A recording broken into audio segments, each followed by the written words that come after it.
Our path was set by the travel agency. That's for schoolgirls. Now here's a hardcore asymmetric historical medium-scale multiplayer FPS with some chest hair. Red Orchestra 2 was an absolute all-timer for me. First ballot Hall of Fame. I suspect most of you who clicked on this video are diehard fans, but if by some chance you haven't played or heard of this game before, you are in for a treat. In a crowded genre, this is one of those games that does its own thing and does it right. Red Orchestra 2, aside from being a sick name, is a hardcore FPS somewhat uniquely focused on the Eastern Front of World War II, placing you as either a German or Soviet soldier fighting over the towns and countrysides of Mother Russia and her Soviet bloc. Let's explore the majesty of this more than 10-year-old game and how it still manages to easily exceed modern standards.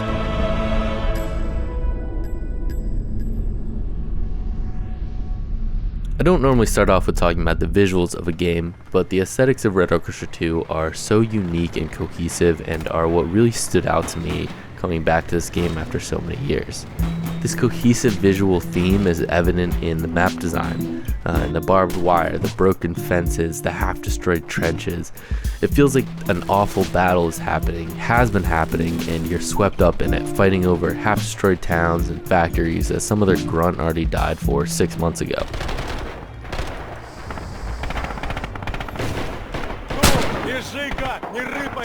It's evident in the graphics and the color scheme. The game is incredibly dark and gritty and suffocating. It's much bleaker than its modern contemporaries in the hardcore FPS genre. Games like Squad 44 and Insurgency are too clean, too arena-like in comparison, and lack the overbearing Eastern Bloc depression emanating from every corner of every map in Red Orchestra 2. The inside of House and Squad looks like a Gmod asset. Red Orchestra 2 houses bring back haunted memories I never had of Babushka's borscht and my beloved Yelena back home. Once I got rid of that clunky HUD, I was really able to appreciate the sadistic depravity of the developers who spent their days creating this awful hellscape of a game. These brutal aesthetics tie in nicely with the complementarily brutal gunplay. This is definitely one of those one good shot and you're dead type titles, although in accordance with the theme of this game, that death is not always mercifully instantaneous, and occasionally you will stand there, bleeding out, firing wildly in the direction of your soon-to-be killer, feeling the life drain from your body as you reflect on the futility of war.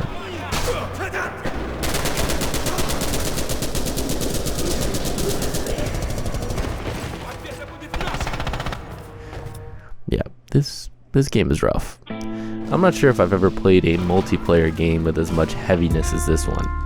Battlefield 1 can be gritty and intense, but it's simply not so dark and gut-wrenching. It's like they turned this war of mine into a multiplayer FPS.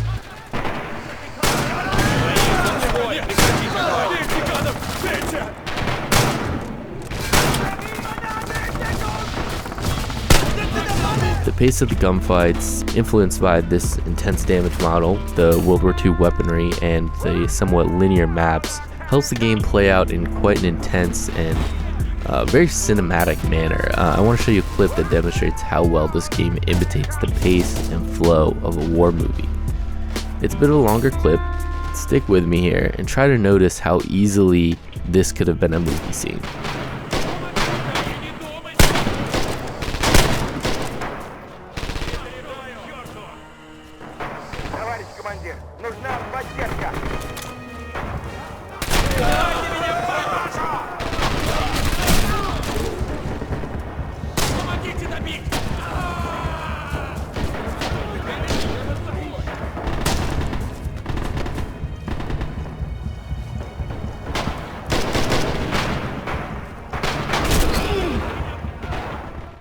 Absolutely crazy stuff here, and this happens in like every single match. It's like Band of Brothers Eastern Front the game. But unfortunately this clunky UI is really detracting from my beautiful cinematography here. And by default, the wonderful, cohesive, dreary, gloomy hellscape that the developers have cooked up with this game is obscured by a rather large and cluttered HUD. At the very least, you should be able to disable the kill feed in the menus, but that's not easily done, and personally I recommend you do one better and take the time to hide the HUD entirely. Doing this genuinely changed the game for me, and I started to notice details of the map, get immersed in the battle, and tense up more during gunfights.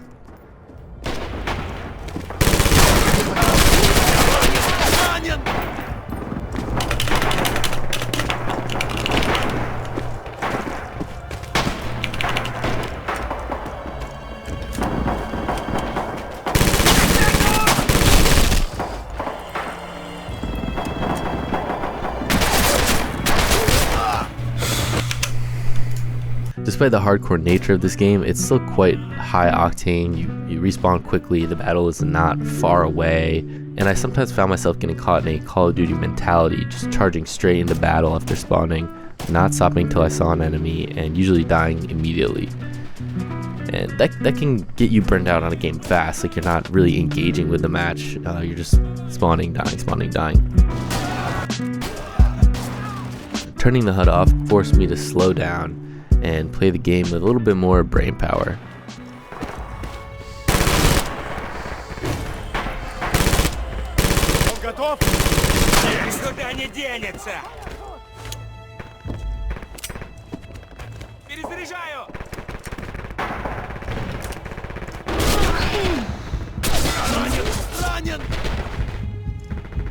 Меня ранило! Я ранен! Я ранен! Ранен!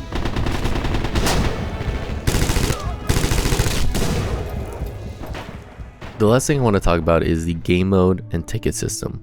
It's an asymmetric attack-defense system very similar to Battlefield's breakthrough game mode. One or more capture areas must be taken and held by the attackers in order for them to move on to the next stage of the map, and they must do this before running out of lives. The catch is that defenders also have a limited number of tickets, and they will lose if they run out. This leads to a very intense and unique endgame in close matches where each team is running out of tickets as the attackers close in on the final point. When reinforcements fully run out for either team, their respawns are disabled, and it is up to the remaining players to complete the mission.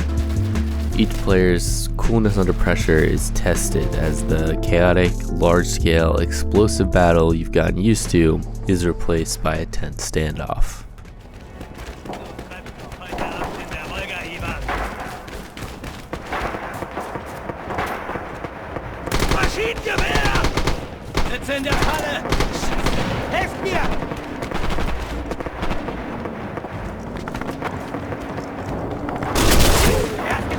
The drumbeat of gunfire, constant for the past 30 minutes, begins to slow down.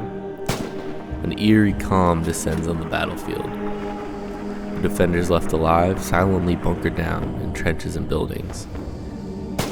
The attackers continue their push, but have given up the screaming charges in fear of a quiet, cautious, and methodical inch-by-inch advance. The course of gunfire that had scored their attack until this point has faded completely, replaced with the occasional and more horrifying single shot ringing out. In this stage of the battle, death is final.